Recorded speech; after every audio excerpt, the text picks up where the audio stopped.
بسم الله الرحمن الرحيم، اهلا وسهلا بكم حلقه جديده ورقه جديد مع هشام. الف مبروك لكل اهلاوي، ال11 اهلاويه يا جماعه من كازابلانكا. طبعا كلنا فرحانين وكلنا مبسوطين، بس في حاجه تاني شغلت تفكيري وشغلت بالي. طبعا يعني انا مش هتكلم على السلبيات طبعا خالص خالص خالص، ولا هتكلم على حمدي فتحي اللي النهارده الصراحه خنقني. لا انا مبسوط، انا فرحان، الحمد لله جبنا ال11 ومن قلب المغرب، من نفس الملعب، من نفس الفريق اللي كان ليه مساعده كبيره السنه اللي فاتت ادينا له على دماغه في كذا. ايه الحاجه بقى اللي شاغله بالي؟ هي ايه؟ طبعا غير اللي احنا منايمين افريقيا دي كلها، واللي احنا عقده افريقيا كلها. لا يا جماعه، انا كل اللي شاغل بالي يلا استعد يا سيتي في السعوديه، استعد يا سيتي. هي دي يا جماعه النقطه اللي احنا دلوقتي هنقول يلا كاس العالم للانديه هنروح للسيتي.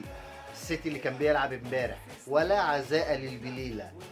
الاهلي ال11، الف مبروك لكل الاهلاويه. انا مبسوط جدا، فرحان قوي قوي قوي قوي قوي قوي قوي قوي.